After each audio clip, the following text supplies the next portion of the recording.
Hi, welcome to Empower Purpose. This is Brenda Nova. I'm so happy that you can join me today. Today, I wanted to share with all of you a book that I wrote.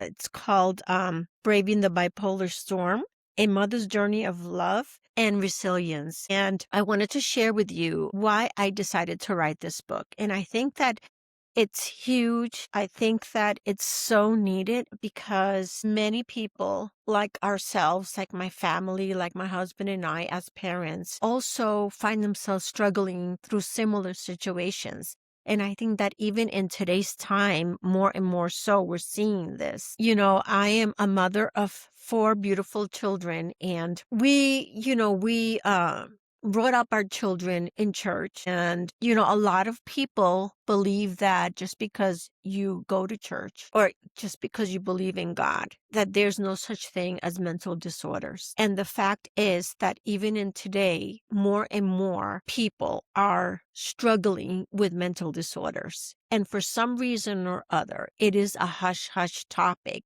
that a lot of people don't want to talk about. And mental disorders are real. They are real whether you're in church or you're not. So it's something that I think it's a topic that must be brought up.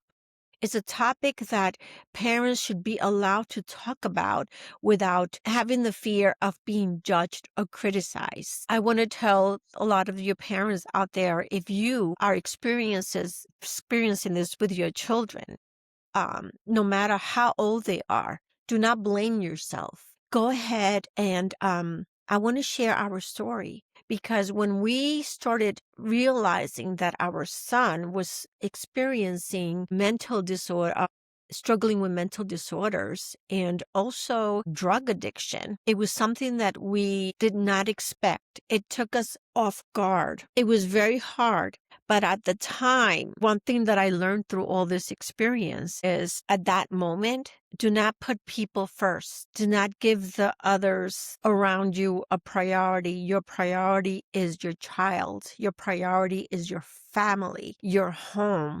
That is the priority. You are dealing with emotions, the family as a whole, your husband, the siblings, everyone it's going through it along with your child who is suffering or experiencing this.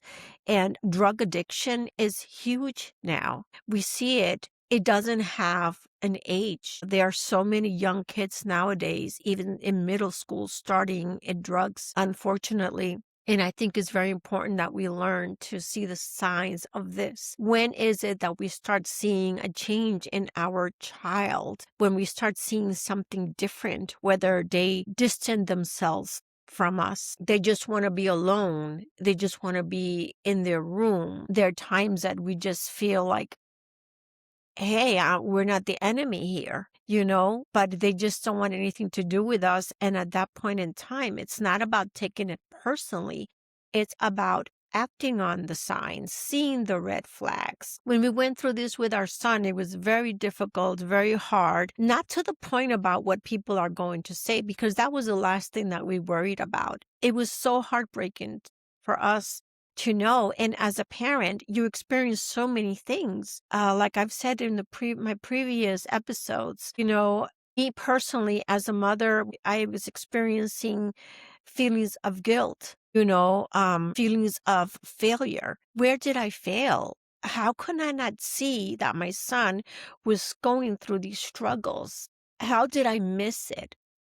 Perhaps I wasn't a good mother. Perhaps, I wasn't what I thought I was, and so forth. And the mind itself, it's an ocean of so many thoughts coming and going constantly. And as a parent, the first thing is you blame yourself. Where did I go wrong? But one of the things that always, and it stayed in my heart and in my mind, was that my son would cry out and he would tell us that it wasn't us, that it had nothing to do with our parenting. And yes, even through that, we do learn. And I think we have to be open to be able to see the whole picture. We have to be open as parents because we're not perfect. It's a learning process. And I think we never stop learning. There are things that we should be able to be open about it, not be offended by it, but be open. Which areas could we have been better about? Which areas could we have improved? Whether it was communication,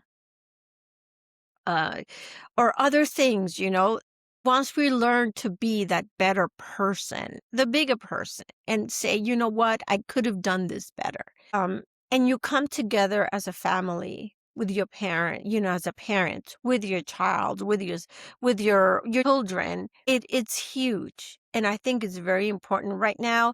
Families need inner healing. Inner healing, how does this come about?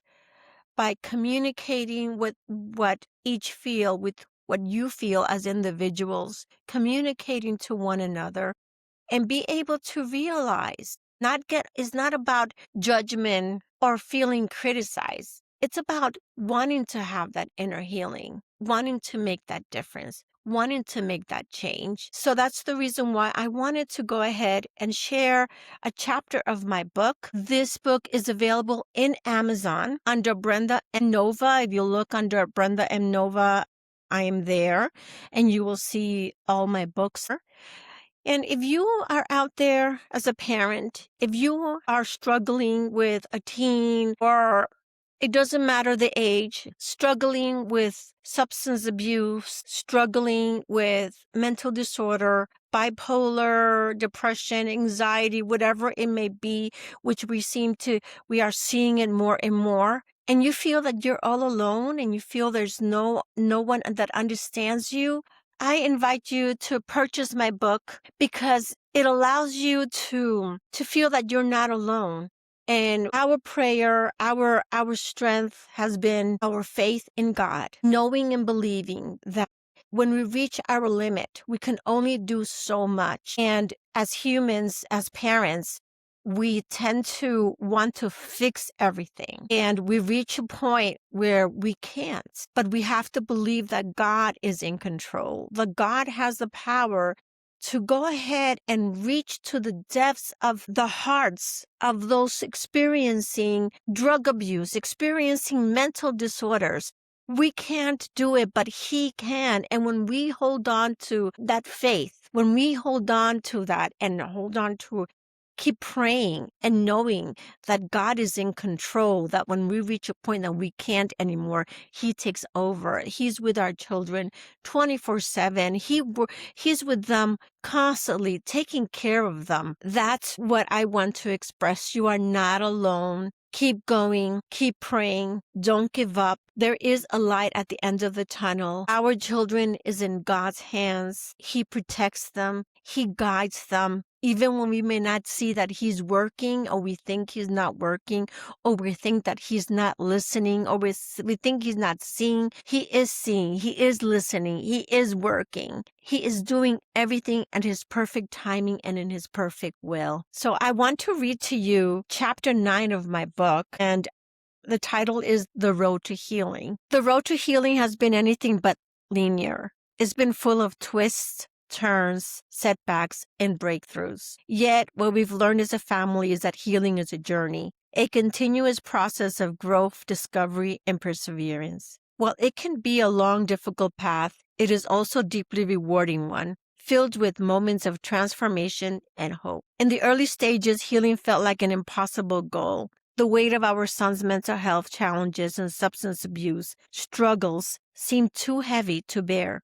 But over time, we realized that healing doesn't happen all at once. It happens in small, often imperceptible steps. Every time our son showed that he showed up for therapy, every time he reached out for support instead of retreating, every time he resisted the temptation to fall back into old habits, those were victories. They were signs that healing was taking place, even if it wasn't always obvious. For us as parents, the road to healing required learning how to support without enabling, how to encourage without pressuring, and how to love unconditionally while still setting healthy boundaries. We had to unlearn the idea that healing would look like a straight line. There were moments when our son made progress, only to face setbacks that made it feel like we were back to square one. But those setbacks were not failures. They were part of the process. Healing doesn't happen without challenges. And we had to remind ourselves that even the setbacks were opportunities to grow. One of the most important lessons we've learned on this road is that healing isn't just about our son, it's about all of us. His struggles affected every member of our family, and so too did the process of healing. We had to take time to heal individually and collectively. For my husband and me, that meant acknowledging our own pain, fear, and exhaustion. It meant allowing ourselves to grieve the loss of the life we had imagined for our son while still holding on to hope for that future. It also meant making time for self-care, something that was difficult to prioritize when we were so focused on caring for him. For our daughters, healing involved creating space for their own emotions and experiences. We encouraged them to seek support when they needed it, whether that was through talking to us, seeking a therapist, or confiding in friends. As much as we were all going through this together, each of us experienced it in our own way, and each of us needed to heal in our own way. Throughout this journey, we've learned heavily on our faith, trusting in God's plan, even when we couldn't see it, gave us the strength to keep going. There were times when we questioned why this was happening to our family, why our son had to suffer in this way. But in those moments, we turned to prayer, and through prayer, we found peace. We came to understand that healing doesn't mean life will be free of struggle, but it does mean that we can find purpose in the struggle. We learned to trust that God has guiding us through this, even when we couldn't see the end of the road. Altogether, another key part of the healing process has been the support of others. While it was difficult to open up at first, sharing our story with others allowed us to find a community of people who understood what we were going through. We connected with other families. We had experienced similar challenges, and their support became a vital part of our healing. Knowing that we weren't alone, that others had walked this path before us and come out and the other side gave us hope. Therapy and counseling were also crucial to our son's healing process. His therapist helped him explore the root cause of his struggles, teaching him coping mechanisms and tools to manage his emotions. Over time, he became more comfortable with the idea of therapy, recognizing it as a safe space where he could express himself without judgment. His psychiatrist worked closely with him to find the right balance of medications that would help stabilize his moods without making him feel dependent. While our son hopes to one day manage without medication, we've learned to trust that the healing process takes time and that medication is part of his journey for now. As parents, we also learn how to navigate our own emotions and challenges. Having a safe space to express our fears, frustrations, and anxieties without feeling guilty or judged was invaluable. We learned tools to better communicate with each other and our children, and to approach our son's struggles with empathy rather than fear. We learned the importance of setting boundaries and taking care of our mental health so we could be strong enough to support our family. Another important aspect of healing was learning to forgive, not just for our son, but ourselves. We had to forgive ourselves for the moments when we felt helpless, for the times when we didn't know what to do or say, and for the mistakes we made along the way. Healing required us to release the guilt and shame that had built up over the years and to embrace the fact that we were doing the best we could with the knowledge we had. For our son, healing has been about finding his own sense of identity and purpose. He has had to come to terms with his mental health challenges and accept that they were part of him, part of who he is, but they do not define him. He's discovered passions and outlets that give him a sense of meaning. These pursuits have helped him rebuild his self-esteem and find joy in the present moment. As parents, watching him begin to thrive, even in small ways, has been one of the most rewarding aspects of his journey. The road to healing is ongoing. We know that there will continue to be challenges and that healing is not a destination, but a continuous process. But we've also learned to trust in that process. We've seen how far we've come, how much we've grown, and how strong our family has become. Healing has taught us patience, resilience, and compassion. It has brought us closer as a family and deepened our faith in ways we never could have imagined. As we continued on this road, we hold on to the belief that healing is possible, even in the most difficult circumstances. It requires time, effort, and the willingness to keep moving forward, even when the path ahead feels uncertain. But with faith, support, and love, we've seen that healing is not only possible, it's transformative. And through this journey, we've come to realize that the road to healing is not about returning to who we were before, but about becoming something new, stronger, wiser, and more compassionate because of the challenges we faced. I hope that this chapter has been a blessing to your life. Again, my book is available in Amazon. My prayer is that it will touch, reach, strengthen people, the readers, through this book, that you find faith and hope. One thing I do ask is that if you do purchase my book, please give it a review on Amazon. Give me your thoughts. I would love to hear from you. God bless.